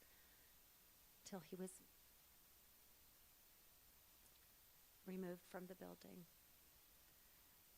And I met a person who I didn't know. His name is Prince, and I'm sure a lot of y'all do know him. He can't be here today, but he sent me a poem that he wrote, and I asked permission to share it. He was a good friend of Sincere's, and so I'm going to read it because I think it says everything. We bonded by God. Talk to my people. Listen. before the noise, before the sirens, before the labels, before they called you broken, addicted, depressed, dangerous, disposable, there was a bond. Not paperwork, not bloodlines, not court dates or case numbers. We bonded by love, by God. And I'm talking to my people now, the ones we lost too soon, the ones still breathing but barely holding on, the ones smiling in public and bleeding in private, the ones tired of being strong, the ones who think silence is survival. I see you. Some of us learned pain before language. Some of us learned hunger before hope. Some of us learned how to numb before we ever learned how to heal. And they ask us, what's wrong with you? Without ever asking, what happened to you? I'm talking to my people, the ones wrestling with their mind at 3 a.m., the ones fighting substances because sobriety feels louder than the pain, the ones who depression doesn't look sad, it looks tired, the ones who thought about ending it not because they wanted to die, but because they wanted the pain to stop talking so damn loud. Hear me. Your struggle is not your identity. Your diagnosis is not your destiny. And your worst moment is not your final chapter. We bonded by God, which means before the trauma touched you, purpose already knew your name. Some of us were chosen early, and that's why life tried to break us fast. I'm talking to my people who feel guilty for surviving while others didn't make it home. We carry the names in our chest, faces in our memory, voices that still visit us when the world goes quiet. We didn't lose them. We carry them. We carry weight, teaches us strength, even when it bends your back. I'm talking to my people who don't trust happiness because joy feels temporary and pain feels familiar. But hear this, familiar doesn't mean healthy, and survival doesn't mean living. We bonded by God. So even when you feel disconnected, you're still connected. Even when you feel alone, you're still assigned. Your life is a message. Your breath is a responsibility. Your healing is not just for you. It's permission for somebody else to stay. Stay another day. Stay another moment. Stay long enough to see that you matter. I'm talking to my people. If nobody told you today, let me be that voice. You are not weak for needing help. You are not crazy for feeling deeply. You are not failing because you're still figuring it out. You are bonded. You are held. You are seen by God even when people miss you.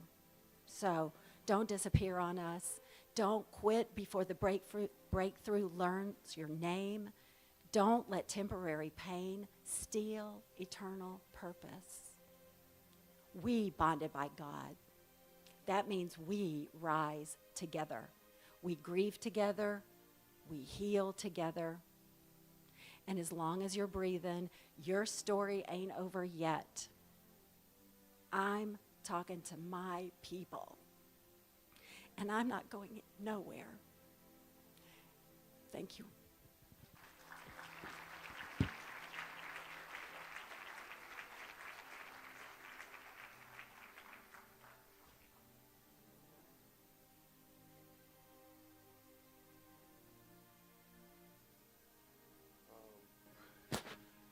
There's some words I want to share, and then I'm going to ask Angel to come back up at the end because I can't follow Angel with what he's going to do next.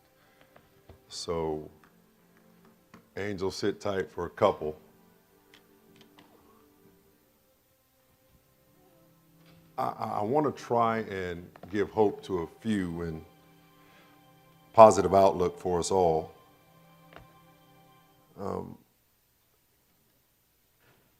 I just want to share, just briefly.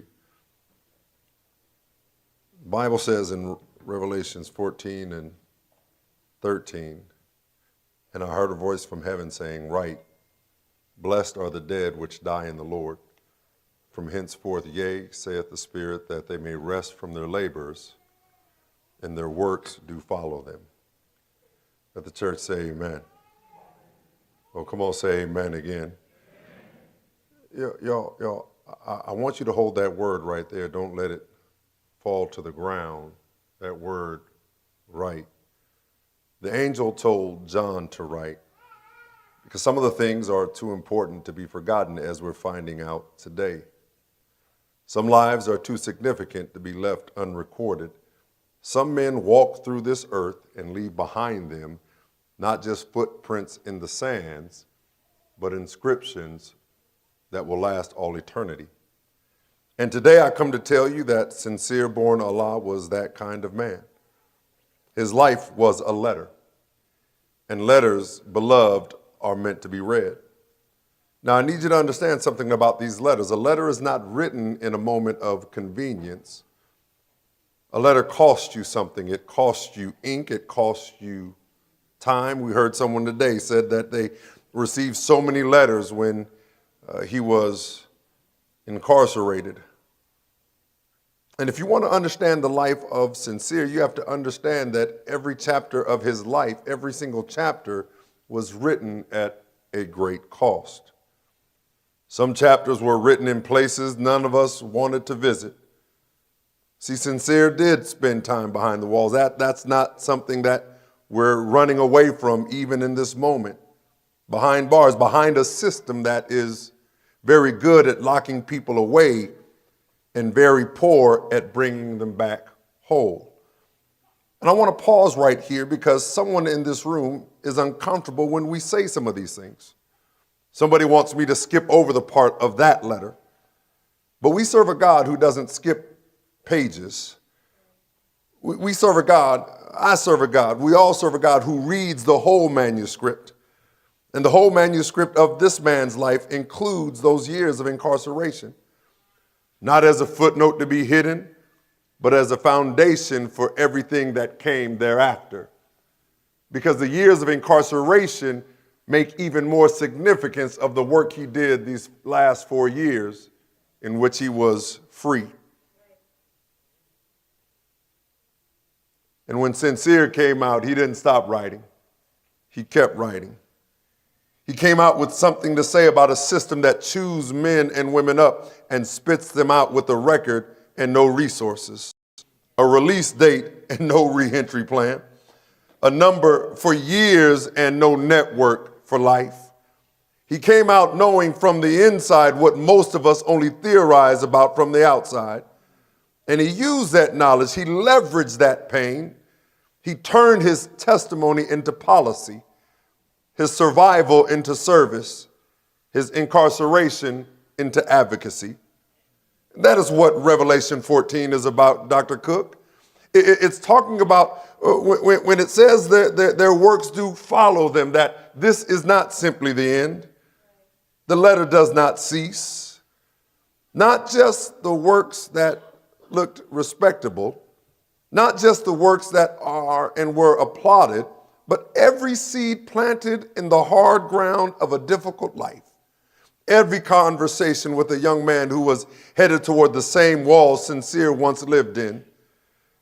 Every time he sat across from a legislator or a warden or a judge and said, "I know this system from the inside and we have to do better." Every time he refused to be silent when silence would have been so much more convenient. Those works are following Sincere right now. They will outlive this memorial service. They will outlive this season of grief. But I must be a prophet today, not just a legislator, not just a eulogist, because Sincere's life, this letter that God wrote through him, is also a rebuke to the rest of us. It is a rebuke wrapped in love, but it was a rebuke nonetheless. We say we believe in redemption. We sing about it on Sunday. We tattoo it on our arms, on our backs, on our legs, and we put it even on our church marquees. But the moment someone comes home from prison, we treat them like a problem to be managed rather than a person to be restored. We won't hire them. We won't rent to them. We make them check boxes on applications that ensure their past will follow them into every room before they even get a chance to speak. We give them a Bible at the gate, but a barrier at every damn door. That, my brothers and sisters, is not redemption. That is religion without responsibility. Sincere born Allah by the very living of his life was asking us a question. Now that he is gone, the question echoes even louder. Are you going to mean what you say about second chances? Will second chances just be a part of his legacy that is just left behind, Delegate Cousins? Will we forget about all the work that he did while he was yet alive? Are you going to actually invest with your time, your resources, your political will and influence, your organizational capacity in the men and women who come home? Are you going to be the bridge, or are you just simply going to be another wall to live behind? We owe him that answer today, not in words, but in works.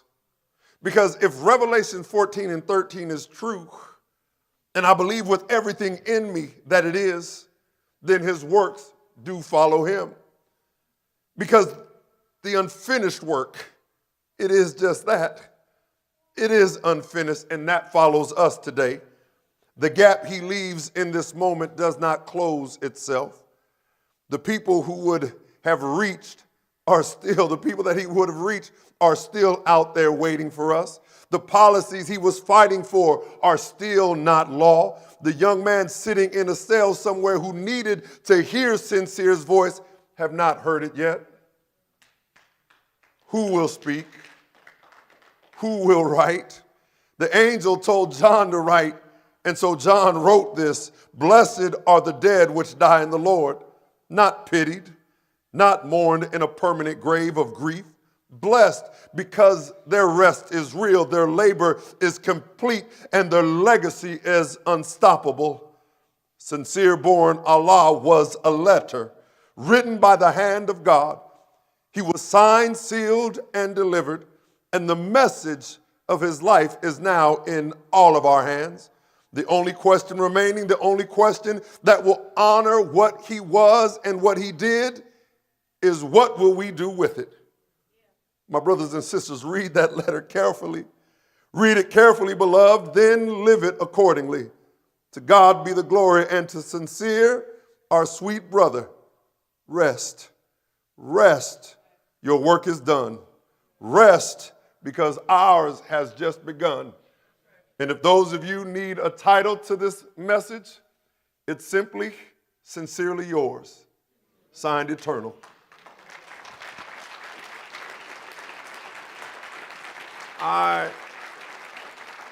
I would be remiss if we did not touch the DNA that lived in the man. And so I'm just going to ask, I told Angel he can come and do what he wants to do, how he needs to do it. Y'all come on, put your hands together.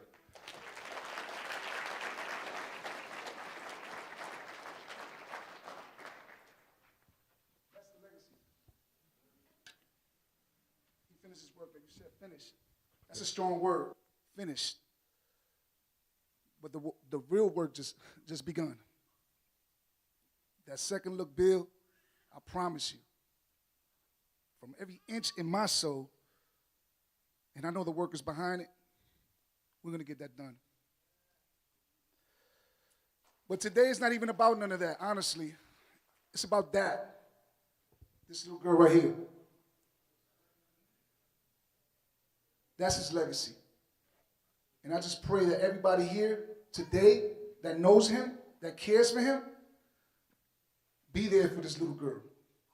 Because she's going to need everything, everything from each and every one of us, not just myself.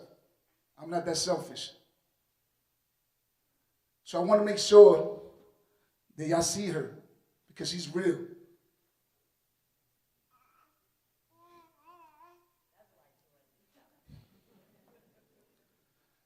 I have one story, and this is not going to take long because this is how I met Senator Boysko. And this is when it told me that Sincere was about his business. Anybody that knows, in prison, when you try to make moves, bring people for the better right of all of us, the wardens, captains, majors, sometimes they get in the way of that. When they find out that you're making a powerful move to bring somebody, they'll quick try to separate us because they don't want us to unite. Sincere lived 2 cells away from my cell. And he asked me, hey, Angel, I have a senator coming to see me. And I looked at him, I said, what? You have who? He said, yeah, I have a senator coming to see me, but I don't want to go to the visitation by myself. Can you pick 5 individuals that you trust so like that we can have this meeting with Senator Boysko? That's how unselfish he was. Before the meeting even begun, the warden got a whiff that this meeting was about to happen. And from every corner of the prison in Nottoway, there were captains, majors, lieutenants, and they grabbed each and every one of us, the 5 person that I put on the list. And they took us into this conference room, and the warden was sitting there like the sheriff. And the first question he asked, he was like, who's Sincere Born Allah? And everybody that was in that conference room, I'm telling you, the room was so quiet that you could actually drop a penny. And Sincere said, that's me. And all the warden was looking for was for him just to say the wrong thing. And that was going to be the end of us. But Sincere delivered the message, and Boysko was able to come to see us. That's the first moment that I actually seen someone in my particular condition step up to the plate and deliver. And I think he did that today. This is heartbreaking, man. I'm telling you, man, I live with this guy. Never seen the signs. And I go through my own dilemma. Trust me, I do. I have plenty of things that I deal with. But that's not here or there. This is about him. The pain is real, man. And I wish I could have just pinpointed what he was really going through, because this dude was like a poker player. He never showed his cards. And it hurts. It hurts. Tell me. Listen, it hurts. It hurts a lot. But once again, I have to be strong because I want to be here for her. Her right here. So I appreciate y'all. You know, please, family, get to know this girl. Thank you. Amen. Might we all stand for a benediction? I want to do the committal and the benediction simultaneously. We thank all of you for being here, to the family and friends, to the community. The Bible reminds us to rejoice with those who rejoice, but to mourn with those who mourn. And we commit the ashes of our brother back to the earth, saying, ashes to ashes, dust to dust. Looking forward to the general resurrection when all those who die in the Lord are raised to be with him. Now unto him who's able to keep us from falling, to present us before his presence with exceedingly great joy. To the only wise God, our Savior, be glory and majesty, dominion and power, henceforth, now and forever. In Jesus' name, all of God's children said amen. Do me a favor, give 2 or 3 people a hug or a high five that you're not going home with. We love y'all. Go in peace and serve the Lord. See y'all real soon. Turn me up, Adrian.